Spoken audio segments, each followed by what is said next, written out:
OK, je pense que ça marche. On est en direct du Frontibus. Bienvenue. Hey, on va aller fermer ça, cette histoire-là. On est multitask, hein? On fait tout. On fait la technique, on fait les lives, on monte des campagnes, on fait des ententes avec les microbrasseries. Merci la gang de Rimouski, c'était très chouette de vous avoir tantôt. Ouais, on ne voit plus, mais on voit comme Veg Pub, Facebook, machin. Merci Jean-René, Martin, Paul, les autres dont j'oublie jamais le nom pour vos performances. C'était excellent. On est ici ce soir au Frontibus. On inaugure ce soir une bière qui va aider à financer la fondation. Je pense qu'on pourrait tout de suite aller voir le riz. Le riz, on va te réquisitionner pendant 2 minutes, histoire que tu viennes nous présenter, la bière en fait. Ah ben je vais aller la chercher. Tu vas aller la chercher? OK. Laurie va aller chercher la bière. Pendant ce temps-là, on va parler avec Rosalie. Tiens. Ah ben, c'est mon tour. Allô? Bonsoir Rosalie. Bonsoir Pascal. Comment ça va? Ça va bien? On va... Ouais Rosalie, dis-moi, tu t'impliques dans quel groupe toi par rapport à la lutte aux hydrocarbures? Ben, je me suis impliquée dans différents groupes, entre autres dans la région de Montréal, dans les comités de vigilance hydrocarbures. Puis ben là, je suis déménagée en Gaspésie, fait que je m'implique plutôt auprès du groupe Environnement Vert Plus. Puis j'ai aussi démarré un groupe cet hiver qui n'est pas membre de la Fondation, mais qui bénéficie du support de la Fondation pour des projets qu'on fait, entre autres dans les écoles primaires, les écoles secondaires de la baie des Chaleurs. Ouais, qu'est-ce que vous faites comme projet dans les écoles? Ben, on fait premièrement la sensibilisation au changement climatique, à la lutte au changement climatique. On parle un peu là, des principaux émetteurs de gaz à effet de serre, discuter avec les élèves des sources d'émissions. Puis, on les amène à discuter là, de transition. Puis, on a un volet aussi sur la santé mentale des jeunes. On parle d'anxiété générée par les changements climatiques. Donc, on veut amener les jeunes là, à vaincre cette anxiété-là en passant à l'action, en s'impliquant, en s'engageant dans différents groupes, différents comités de citoyens. Donc, c'est pas mal ça qu'on fait comme projet. Puis il y a aussi eu, tu as participé de près au camp de la rivière aussi. Est-ce que tu peux nous raconter ton expérience au sein de... Oui, l'an dernier, j'ai consacré à peu près 1 an là, à occuper le site du camp de la rivière de façon plus ou moins continue. Ça a permis en fait d'informer les citoyens de la région sur les projets en cours en Gaspésie.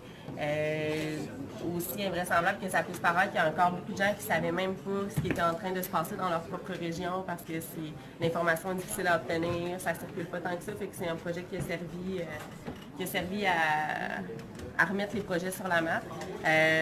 Ça a aussi, moi j'ai remarqué l'effet mobilisateur que ça a eu dans d'autres régions du Québec. Ça a permis de créer des solidarités avec d'autres groupes au Québec sur la question des hydrocarbures en Gaspésie. Puis l'an dernier, au Camp de la Rivière, on avait organisé un camp de formation d'une dizaine de jours.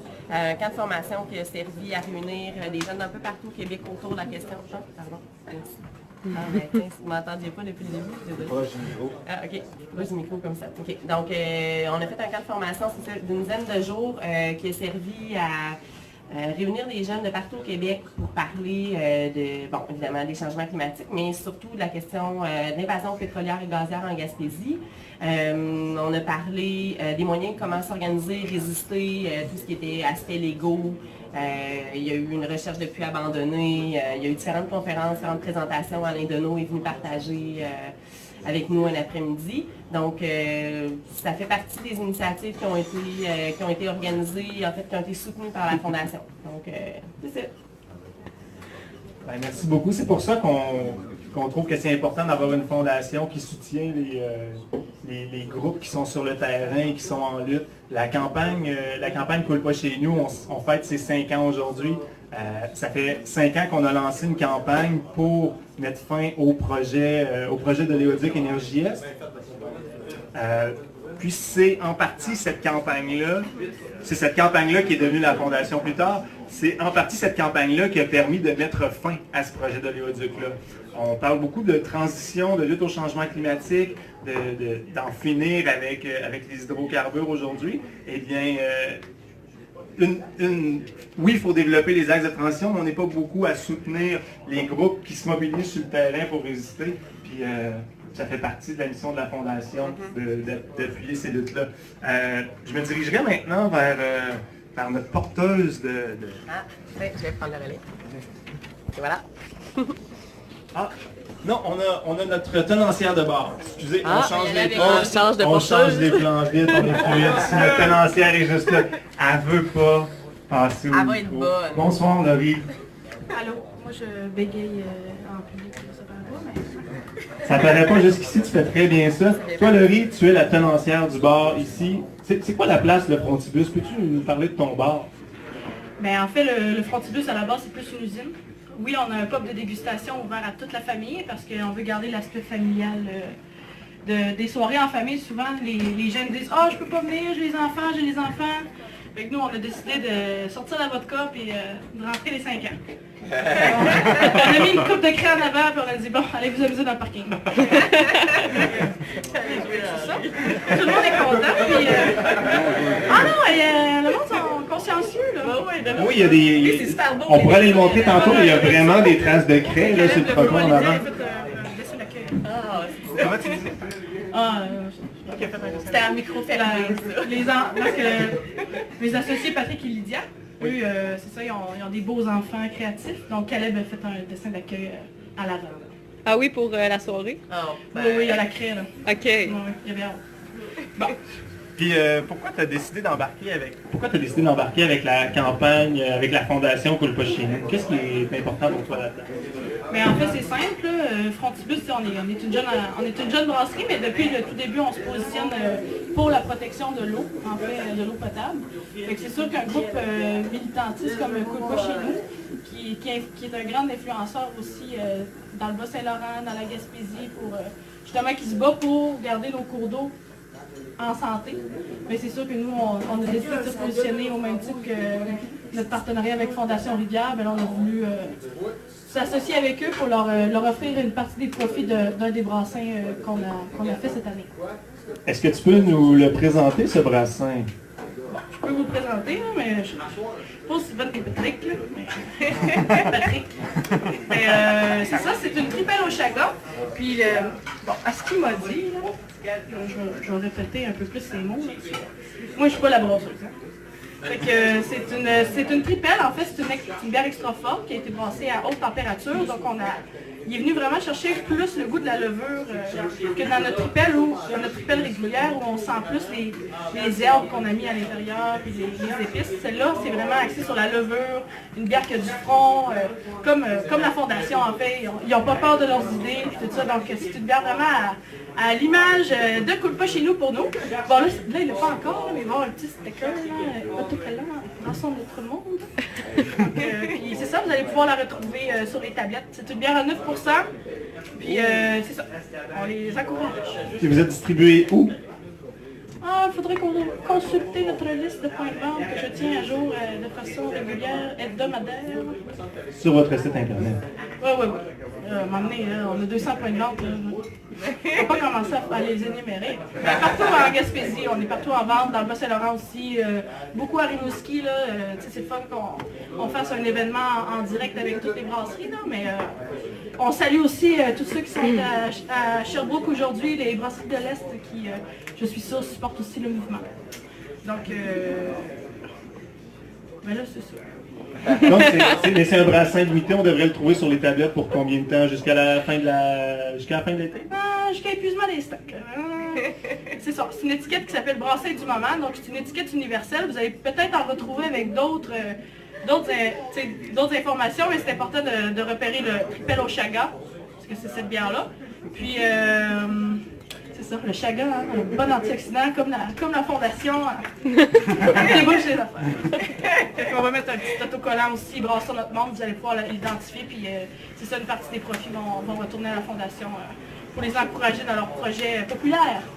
Excellent, merci Laurie. Donc un sticker brassant notre monde, si on essaie d'en produire, ou ça pourrait être un petit huard englué aussi, vous connaissez le huard englué, le petit canard, à peu près de la grosseur d'une pièce ronde. En tout cas, il va être bien en évidence sur la bouteille. Vous pourrez le chercher, le trouver dans les points de vente participants, hein, 200 points de vente.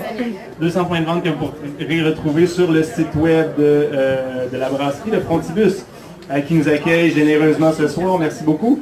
On va changer l'outil de main pour parler à une autre Laurie, avec un Y cette fois. Bonsoir Laurie. Salut! Allô? Laurie, toi, ça date de quand ton implication par rapport aux hydrocarbures dans la région? C'est assez récent, là. Je dirais que ça a commencé, le coup de barre a été donné quand l'avis de projet pour le projet GALT est sorti public là, au début janvier cette année. Donc, quand j'ai vu ça, moi, ça fait à peu près 1 an et demi que je suis revenue en Gaspésie. Je suis native d'ici même, Rivière-au-Renard, Rivière-au-Nord pour les intimes.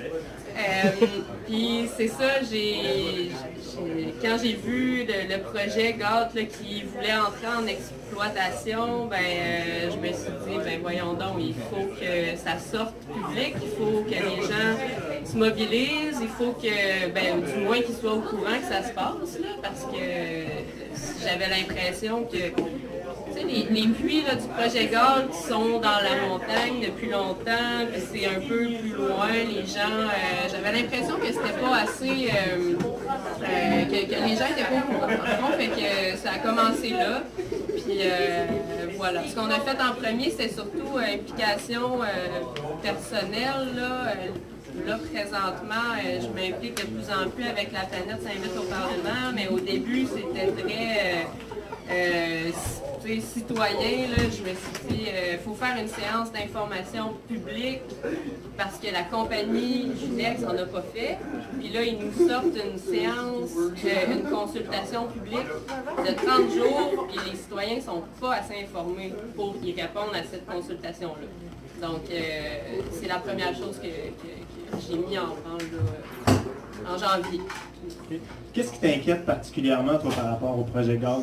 Pourquoi tu as décidé de te mobiliser contre ça?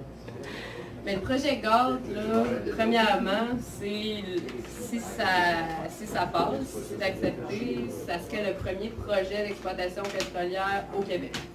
Fait que déjà là, ce que ça sonne, c'est la porte d'entrée à toute cette industrie-là, puis surtout, c'est en Gaspésie, c'est chez nous, c'est à 20 km de la ville de Gaspé.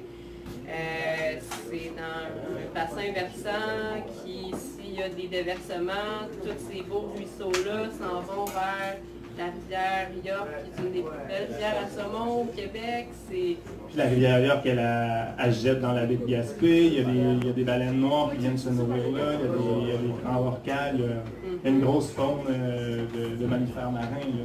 Exactement, c'est ça. Et puis l'industrie de la pêche, on a des élevages de moules dans la baie de Gaspé, on a toutes sortes d'activités.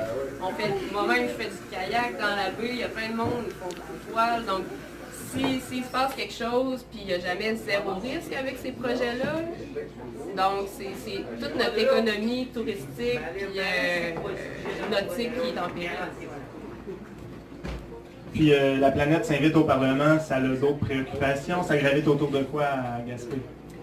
Dans le fond, ce qu'on essaie de faire, nous, c'est de faire une résonance là, aux événements de Montréal. Fait que ça a commencé là, avec le 10 novembre, il y a eu la marche mondiale. Donc, on a eu 200 personnes à Gaspé, ce qui était assez exceptionnel, qui ont marché dans la pluie. Il faisait vraiment, vraiment pas beau. En fait, nous, quand on fait des événements à Gaspé, il fait jamais beau. C'est la grande particularité. Il faut qu'on ait les vraies conditions. Encore la dernière fois, là, pour la semaine de la Terre, c'était horrible, là, le pire déluge.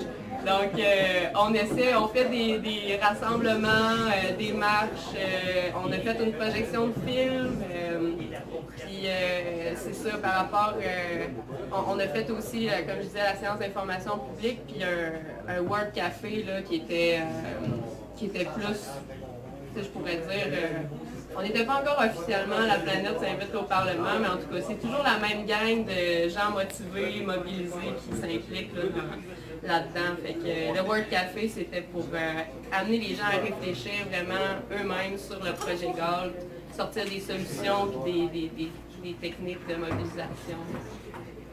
Voilà. On pense que c'est toujours la même gang, mais je peux vous dire que moi, ce que j'ai vu au World Café puis autour de la planète Saint-Luc au Parlement, c'est des nouvelles personnes qui se sont mobilisées à Gaspé autour de ces projets-là. Un petit vent de fraîcheur qui a soufflé sur la ville, ça a fait beaucoup de bien dans cette mobilisation contre justement le premier projet de bail d'exploitation au Québec. Merci Laurie d'avoir mis la main à la pâte pour ça. Ça fait plaisir. On n'a pas le choix. C'est tout naturel. Quand on est touché par ces enjeux-là, on peut juste pas rester assis dans notre salon. Voilà. Merci. Et on continue à vous sortir. Oui, à vous soutenir. Oui, une petite main d'applaudissement, c'est excellent. Bravo. Ouais, bravo. J'inviterai maintenant notre ami Oli. Oli qui est aussi impliqué à une autre échelle. Hein. Lui, on est plus dans la sphère de l'art. Explique-nous un peu ce qui se passe avec vous, Oli. Avec moi? Ben, avec toi, avec comment ça s'appelle le groupe de diffusion? Lequel? On en a plusieurs. En fait, moi je m'implique au niveau culturel, comme tu as dit. J'essaie que nos événements de musique émergents aient une vocation engagée. Donc tout qu'est-ce que... En fait, de ne pas faire des parties juste pour faire le party, tu comprends? De souligner des occasions, puis d'implanter dans la région un genre de mouvement engagé à travers la culture, parce qu'on s'entend que l'art et la culture, à la base, c'est pour s'engager. C'est fait pour ça, c'est fait pour dénoncer, c'est fait pour raconter, c'est fait pour diffuser. Ah ouais, ça va être bientôt. Donc voilà, puis à Gaspé, on essaie présentement de je te nous laisse. appuyer sur une genre de raison, entre autres en participant avec il y a un changement de caméraman. C'est un problème de cadrage, peut-être. Je suis désolée. Ça a baisé, oui. On vous interrompt. Non, c'est bon. Fait que dans le fond, on fait des événements dans la région, puis on a eu la chance, entre autres, de participer à un événement avec QO52, qui est un autochtone de Gaspé-Gag. Ouais, comment ça s'est passé, ça? Ben, ça s'est super bien passé. On a eu beaucoup de gens qui sont venus à Gaspé-Gag, au naufrageur. On a eu 150-200 personnes. Et puis à Douglastown et à Mont-Louis, on a eu 70 personnes environ. Et puis la Fondation Peut pas chez nous nous a financé gracieusement l'événement parce qu'on avait une vocation d'éducation populaire envers les Autochtones et les hydrocarbures dans la région. Donc notre but c'était de sensibiliser les gens à ce qui se passait. Et puis souvent dans un environnement culturel ou festif, les gens ont tendance à plus s'écouter et à être un petit peu plus présents. Donc c'est ça. Non, vas-y. Dans le fond, je voulais juste dire que Quentin passe très bien son message là, à travers sa musique QO52. J'invite d'ailleurs les gens à aller l'écouter si jamais ils ont l'occasion. Oui, c'est excellente musique. Est-ce que tu peux nous expliquer, je ne sais pas, à quel point c'est facile d'amener les communautés francophones, anglophones, autochtones ensemble dans la région en général, puis dans un événement comme ça? Ben tu sais, ils n'ont pas l'occasion nécessairement déjà à la base régulièrement de se côtoyer, sauf à l'épicerie ou dans des endroits comme ça. Donc c'est difficile de les mobiliser ensemble, mais en même temps quand on les invite, ils sentent... C'est pas un réflexe de voir est-ce qu'il y a des Anglais ou des Français qui sont sur place. Les gens ils viennent, les gens sont contents, puis quand il y a de la variété, c'est juste plus plaisant. Naufrageur, c'est vraiment un des événements, personnellement dans ma carrière de 10 ans de DJ, que j'ai apprécié le plus. Parce que la diversité, à cause de la diversité, ça crée, puis pas juste la diversité au niveau de la langue, au niveau de l'intergénérationnel aussi, il y avait des jeunes, des vieux, des jeunes au cégep, des étudiants, des plus vieux de la réserve, des gens de la région qui vont au naufrageur des fois, qui en profitaient pour voir l'occasion. C'était vraiment le fun. C'est sûr, je pense plus qu'on a moins l'occasion, mais quand on le fait, c'est pas difficile de rassembler les gens. C'est même plaisant, puis souvent les gens veulent ça, à la base, se rassembler, puis rencontrer d'autres gens qui ont les mêmes valeurs qu'eux, même si c'est une autre langue ou une autre nationalité, c'est juste avantageux. Fait que c'est ça. Ah oui. Et il y a un festival qui s'en vient à Gaspé prochainement. Est-ce que tu veux nous parler de ça? Avec grand plaisir. Il y a le Festival de l'eau qui va être à la Marina le 27 juillet. Donc on va avoir une douzaine de kiosques, dont Environnement vers plus qui va être là. Il y a aussi Cool pas chez nous qui est invité récemment. Donc à voir si vous voulez venir faire un tour. Mais le festival va être axé sur l'art et la culture et des conférences pour parler des hydrocarbures, pour parler de l'eau, la protection de l'eau, et puis se rassembler justement entre communautés autochtones, anglophones et francophones. Merci beaucoup. Oli nous fait un set de DJ ce soir, un petit peu plus tard, restez à l'écoute. En attendant, ah oui, on avait un acapella à vous faire, nous autres, parce qu'on n'a pas préparé le slam, mais j'inviterai Rosalie à venir nous rejoindre. Hein? Va falloir que tu prennes ton sel, parce que c'est moi qui Je chante. suis sûr que Max est capable de faire ça aussi. On a décidé de faire une chanson a cappella en voyant la qualité des slams à Rimouski, parce que on se lance. Êtes-vous prêts? Prête? Hein? Ça, il va sortir ses paroles. Ouais, parce que c'était pas préparé, là. On doit Encore à préparer, là. Pas encore préparé. On va y laisser le temps de sortir les paroles. Ouais, ça risque d'être bon. Tu es prêt? 3, 2, 1. Baise-moi encore pour fuir le monde des dominants, des dominés, des herbivores, des carnivores. Et par l'envers, roule-en donc un, qu'on redevienne l'instant de split des souverains improductifs. Je ris au nez des vendeurs d'armes, des exploiteurs endimanchés, distributeurs de cochonneries et de bonheur préfabriqué. Arrive-en au paradis, bande de têtes de gras chez moi, je t'en parle de vos conneries, vos saloperies, puis vos menteries, puis vos ambitionneries, puis j'ai réussi. Oh yeah! Hostie! Pis si au moins, y'en avait moins de pauvres crétins en train de se faire un blowjob au petit bureau qui se trouve en haut, la pyramide des affranchis. J'en ferai des petits tout plein 100 000, merci à vie. Ben oui, ça serait super. Je pourrais aller faire du Kid Kodak dans la belle télévision. Toutes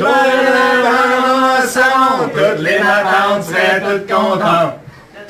Je dirais ça c'est ma petite famille, ça serait parfait pour mon image. Donc c'est donc qui tirait la fille à travers de son maquillage. Pis si au moins, y'en avait moins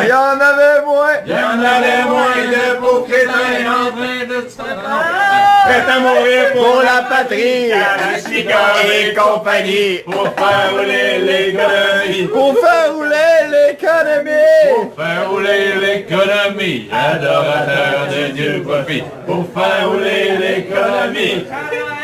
Pour faire rouler l'économie. Et voilà, acapella. On comprendra que c'est un peu tout à propos de ça. 2 mots sur le projet GAL de Junex.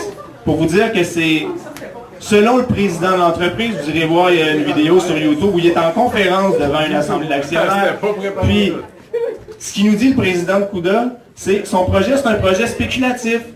Le projet GAL, c'est un projet où on va faire de l'argent, pas avec le pétrole qu'on va sortir de là. On va faire de l'argent en spéculant sur la valeur du pétrole qu'on va potentiellement sortir de là. Puis on va vendre ces actifs-là un coup qui vont être développés. CUDA Pétrole et Gaz, ça fait 2 décennies, 3 décennies qu'ils opèrent. Et c'est ça leur modèle d'affaires. On achète une compagnie qui n'est pas en production, où il y a un potentiel dans la production du gisement. On le met en production. À bien des places, c'est passé de 0 à plusieurs milliers de barils par jour. Ici, en Gaspésie, on n'a pas ces ambitions-là. Ça va être de 0 à quelques centaines de barils par jour, tout au plus. Un coup que ça va être en production. Et une fois que les investisseurs pensent que ça vaut quelque chose, parce qu'on a des beaux chiffres à afficher, bien là, ils vendent. Mais le prochain, là, il se retrouve pris avec quelque chose entre les mains. On ne sait pas c'est quoi, ils ne savent pas c'est quoi. Puis, ce qui va arriver, c'est qu'ils vont être obligés de facturer pour rentabiliser le truc. Ou pour maintenir la rentabilité ou la production du gisement, parce que eux autres, ils vendent quand c'est à l'apogée, là où ils peuvent aller chercher la valeur maximale de la compagnie. En tout cas, c'est ça que le président de la compagnie dit quand il parle à ses actionnaires. Et puis, je pense que de l'exposer ce bout-là, mais ça expose aussi en même temps les conséquences environnementales potentielles, le désastre potentiel qui nous attend si on ouvre la porte à un projet comme celui-là. Laurie nous a parlé tantôt d'un projet qui rouvre la porte à toute une industrie. C'est un autre truc que le promoteur a dit, que s'il allait de l'avant avec ce projet-là, on ouvrait on traçait la voie pour les prochains qui voudraient entrer en Gaspésie. Puis ça, c'est Bourg. C'est Pierre Idé avec le projet Bourg, qui est un projet de fracturation annoncé comme tel. Puis après ça, peut-être Aldiman, avec lequel on n'en a pas encore fini. Bref. Je vous tords pas les oreilles avec tous les problèmes de l'industrie des hydrocarbures ce soir. On est là pour fêter le lancement de la campagne Brassons notre monde, fêter le partenariat avec le Frontibus ce soir qui nous offre tous les profits de sa tripelle pendant cette soirée. Alors, buvez, chers amis, buvez de la tripelle au Chaga. C'est celle sur laquelle on nous remet les profits ce soir. On est là pour célébrer les 5 ans de la campagne Coule pas chez nous et la fin de l'oléoduc Énergie Est parce qu'on l'a eu.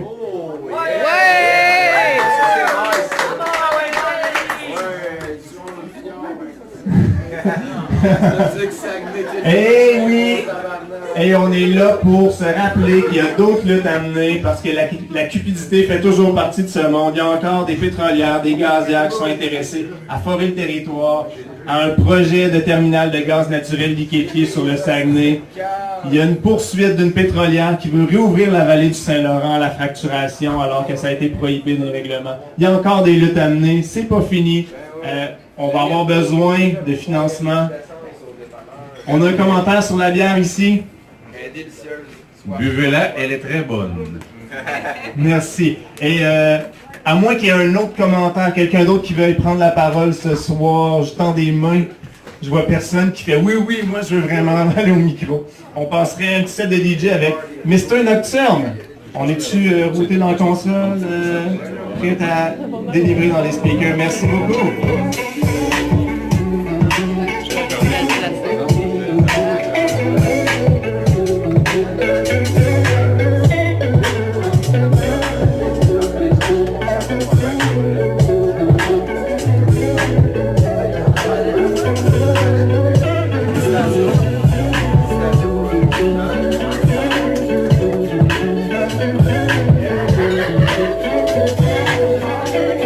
Cheers!